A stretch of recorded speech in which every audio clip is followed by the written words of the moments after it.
నమస్తే, welcome to our channel. నేను మీ సిరి. Junior NTR గారి బర్త్డే అయితే మే 20న ఉంది, కానీ దానికన్నా ముందే సెలబ్రేషన్ స్టార్ట్ అయ్యాయా అనిపిస్తుంది. సో ఈ అంశాన్ని మనకు వివరించడానికి మనతో పాటు ఉన్నారు ప్రముఖ సినీ క్రిటిక్ యజ్ఞమూర్తి గారు. నమస్కారం సార్. నమస్తే సిరి. సార్, ఇప్పుడు చూస్తుంటే దేవరమాని అనుకోవచ్చు, అండ్ జూనియర్ ఎన్టీఆర్ గారి బర్త్డే కన్నా ముందే సెలబ్రేషన్ స్టార్ట్ అయిపోయినాయని అనిపిస్తుంది.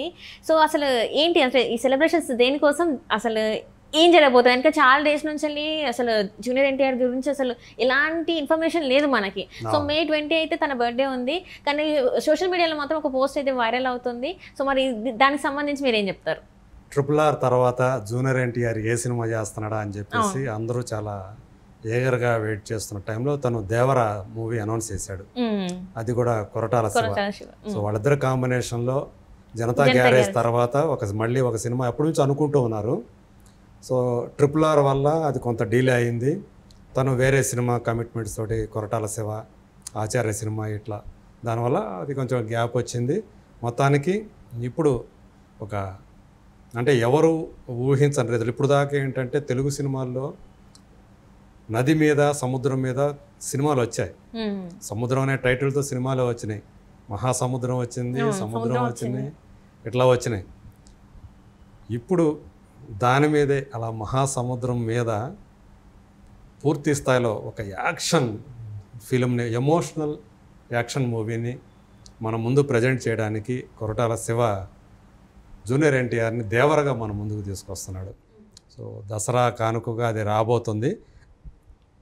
ఆ సినిమాకు సంబంధించి అఫీషియల్గా ఎలాంటి అనౌన్స్మెంట్ వస్తుందా ఏంటా అని చాలా రోజులుగా ఎదురు చూస్తూ వస్తున్నారు.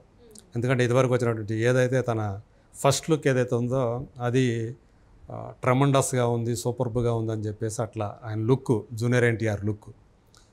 దాని దగ్గర ఇప్పుడు ఏమైందంటే మళ్ళీ తర్వాత దాన్ని దేవర్ని 2 పార్ట్స్గా తీస్తున్నామనే విషయాన్ని బయటకు చెప్పారు వాళ్ళు. సో ఇప్పుడు మనం ముందుకు రాబోతుంది దేవరా పార్ట్ 1. పైగా ఇంకొక విషయం ఏంటంటే ఇంకా వాళ్ళు అఫీషియల్గా చెప్పకపోయినా ఇందులో junior NTR father and son రోల్లో కనిపించబోతున్నాడు అనేది ఇంకొక ఆసక్తికరమైనటువంటి, మనకు తెలిసినటువంటి, వినిపిస్తున్నటువంటి సమాచారం. సో అది మరి సెకండ్ పార్ట్లో వస్తాడా తండ్రి క్యారెక్టరు ఏంటనేది, లేకపోతే ఫస్ట్ పార్ట్ క్లైమాక్స్లో మనకి అది మనకు ఒక స్పార్క్ లాగా, ఒక సెన్సేషన్ లాగా అలా చూపిస్తారేమో చూడాలి. కానీ బట్ ఇప్పుడు లేటెస్ట్గా ఏంటంటే సూర్యదేవర నాగవంశి, నిజానికి ఆ సినిమాతో ఆయనకేం సంబంధం లేదు. ఆ సినిమా ప్రొడ్యూసర్స్ వేరే, ఆయన డైరెక్టర్ కొరటాల శివ మనకు తెలుసు. ప్రొడ్యూసర్స్ వచ్చి ఒకళ్ళేమో యువసుధ ఆర్ట్స్ అని చెప్పేసి, మన డైరెక్టర్ ఫ్రెండే సుధాకర్ అని చెప్పి, సుధాకర్ చెరుకూరు అని. అట్లాగే నందమూరి తారక రామారావు ఆర్ట్స్ అంటే కళ్యాణ్ రామ్ వాళ్ళ బ్యానర్. సో ఈ 2 బ్యానర్లు కలిపి ఆ సినిమాని అత్యంత భారీ స్థాయిలో, అత్యంత భారీ బడ్జెట్ తోటి, ఎందుకంటే మరి అండర్ వాటర్ సీక్వెన్స్ చాలా ఉన్నాయి, చాలా సీజీ వర్క్ ఉంటుంది, గ్రాఫిక్ వర్క్ చాలా ఎక్కువగా ఉంటుంది, చాలా టైం కూడా తీసుకుంటుంది. కాబట్టి మేకింగ్లో కూడా ఎంత టైం తీసుకుంది, ఇప్పుడు ఆల్మోస్ట్ 2 ఏళ్ల నుంచి మేకింగ్లో ఉంది అది. సో ఇప్పుడు ఫస్ట్ సింగిల్ ఒకటి జూనియర్ ఎన్టీఆర్ బర్త్డే సందర్భంగా ఒకరోజు ముందే వాళ్ళ ఫ్యాన్స్ కోసం తీసుకొస్తున్నామని చెప్పేసి అనౌన్స్ చేశారు. నాగవంశి ఏం చేశాడు, మీ అందరికంటే కూడా ముందు ఆ పాట వినే అదృష్టం నాకు కలిగింది. ఫియర్ సాంగ్ అంటున్నారు దాన్ని. అంటే దేవర ముందు ఎవడైనా సరే నువ్వెంత అని చెప్పి, దేవర ముందు నువ్వెంత. సో అంటే అందులో ఒక ఆ లైన్ ఉందనుకుంటా నేను ఆ పాటలో. సో అది అనిరుద్ధ్ రవిచందర్ దాని మ్యూజిక్. ఈ మధ్యకాలంలో మనకు తెలుసు అనిరుద్ధ్ ఒక దేశంలోనే టాప్ మ్యూజిక్ డైరెక్టర్లో ఒకడుగా పేరు తెచ్చుకున్నాడు. అతని నుంచి ఒక ఆల్బమ్ వస్తుందంటే ఖచ్చితంగా సినిమా అది ఎలా ఉన్నా బాక్స్ ఆఫీస్ దగ్గర ఆడినా ఆడకపోయినా అనిరుద్ధ్ మ్యూజిక్ మాత్రం ఫెయిల్ కాదు అనే పేరు అయితే సంపాదించుకున్నాడు. సో ఈ మధ్యకాలంలో అతను తెలుగులో కూడా చేస్తూ వస్తున్నాడు. ఇప్పుడు అంటే భారీ బడ్జెట్ సినిమాలో చెప్పాలంటే ఇది అతనికి, అంటే తెలుగు సినిమాకి సంబంధించి అనిరుద్ధికి ఇది ఒక కీలక ఘట్టం అని చెప్పుకోవాలి. సో మనకు తెలుసు దేవిశ్రీ ప్రసాద్, తమను, వాళ్ళ కంటే కూడా ఈరోజు అనిరుద్ధ్ రవిచంద్రన్ ఎక్కువగా డిమాండ్ ఉన్నటువంటి అంటే ఇప్పుడు మనం చూసాం సార్, లాస్ట్ టైం మనకి జైలర్ సినిమా చూసాం, ఆయన ఎంత పెద్ద హిట్ అసలు, ఆయన ఒక కాన్సెప్ట్ లాగా అయిపోయింది అది, ఆడియో రిలీజ్ హుకుం సాంగ్ అసలు ఎంత దానికి అదే జైలర్ అసలు మామూలుగా లేదు ఆ సాంగ్ అది. సో దానికి మించి ఉంటుందని చెప్పేసి కూడా వార్తలు వస్తున్నాయి. అంటే తనే వంశీ గారు చెప్పడం జరిగింది దానికన్నా బాగుంటుంది ఈ సాంగ్ అని చెప్పేసి. మ్యాన్ ఆఫ్ ద మాసెస్ దానికి యాంథమ్, ఇంకా ఫ్యాన్స్కి ఇది ఒక యాంథమ్ అయిపోద్ది అని కూడా తను చెప్పడం జరిగింది. సో అంత ఉంటుందా అంటే ఇది ఎప్పుడైతే పోస్ట్ బయటకు వచ్చిందో ఇంకా జనాల్లో అయితే ఫ్యాన్స్లో అయితే ఇంకా ఎప్పుడా అని చెప్పేసి వాళ్ళు వెయిట్ చేస్తున్నారు. మరి ఎట్లా ఉంటుంది అంటారు అసలు? అంటే చూడండి, మీరు ప్రొడ్యూసర్స్ నుంచి లేదా డైరెక్టర్ నుంచి కాకుండా అంటే ఏ హ్యాండ్ నుంచి బయటకు వచ్చింది ఇది ఆ ఇన్ఫర్మేషన్ అంటే సూర్యదేవర నాగవంశి, మన సితారా ఎంటర్టైన్మెంట్స్ అధినేత, హారిక హాసిని ఎంటర్టైన్మెంట్స్ అధినేతలో ఒకరైన ఆయన స్వచ్ఛందంగా అట్లా దాని గురించి ఆ పాట గురించి అలా చెప్పడం వల్ల ఇంకా హైప్ క్రియేట్ అయిపోయింది. బహుశా నేను అనుకోవడం ఏంటంటే రేపు ఎల్లుండిలో ఒక దాన్ని ఏమంటారు ఒక ఇది వస్తుందేమో అనుకుంటున్నాం, ఒక యాడ్ లాగా ఒకటి వస్తుంది అనుకుంటా.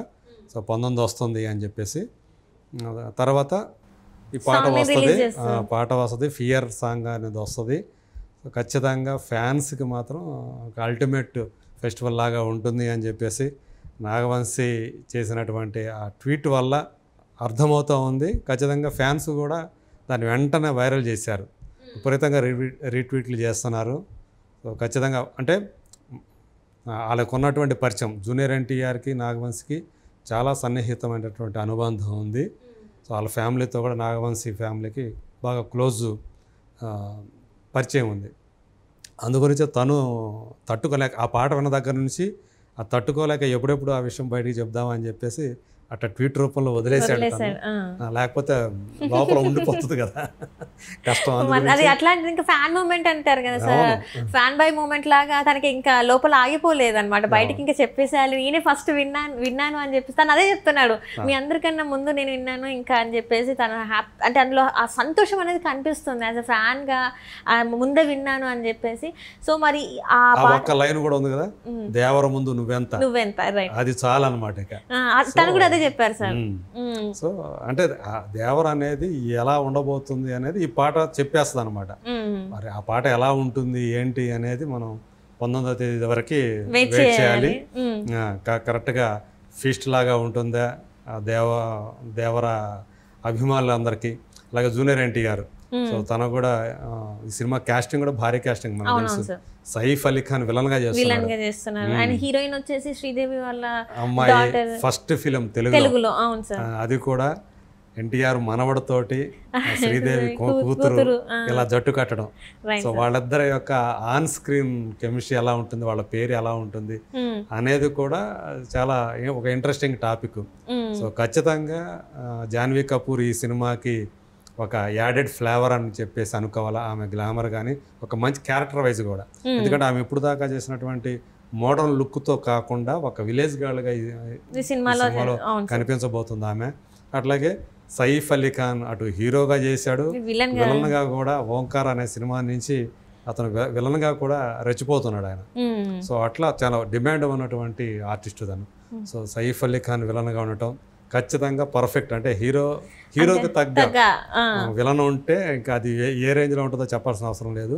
సో జనతా గ్యారేజ్ అనే సినిమా వాళ్ళిద్దరి కాంబినేషన్ వచ్చి శివ అండ్ జూనియర్ ఎన్టీఆర్ కాంబినేషన్లో వచ్చి ఎంత పెద్ద హిట్ అయిందో తెలుసు.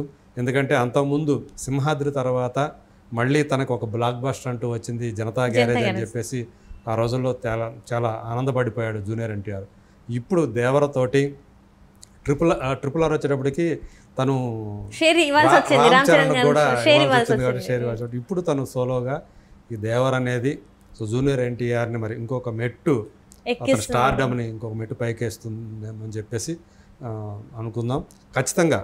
ఎందుకంటే ఫ్యాన్స్ మాత్రం అంటే దేశ విదేశాల్లో కూడా తనకి ఫ్యాన్స్ ఉన్నారు కదా సార్. ఆఫ్టర్ ట్రిపుల్ ఆర్ అసలు దానికోసం ఆ సినిమా గురించి వెళ్తే ఎక్కడ ఏ దేశానికి వెళ్ళినా ఆ భాషలో మాట్లాడడం, ఇంకా మరి ఇంకా వాళ్ళు అడిగిన ప్రశ్నకి వాళ్ళ భాషలోనే ఆన్సర్స్ ఇవ్వడం అనేది మనం చూసాము.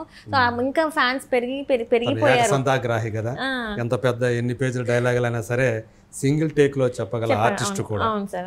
డాన్స్ కూడా అలానే సింగిల్ టేక్ లోనే అసలు ఇట్లా ఒక స్టెప్ చెప్పంగానే సింగిల్ టేక్ లో చేసేస్తారంట. చాలా మంది హీరోయిన్స్ అయితే ప్రాబ్లమ్ అసలు ఎన్టీఆర్ గారితో డాన్స్ చేయాలంటే మాకు చాలా ఇబ్బంది అయ్యి రకుల్ ప్రీత్ గారు కూడా ఒకసారి చెప్పడం జరిగింది. సో ఈసారి మరి May 19th ఎలా ఉండబోతుంది ఈ జూనియర్ ఎన్టీఆర్ గారి ఫ్యాన్స్ ఎలా అసలు సెలబ్రేట్ చేయబోతున్నారో మరి వేచి చూడాలి sir. Thank you so much sir. Thank you.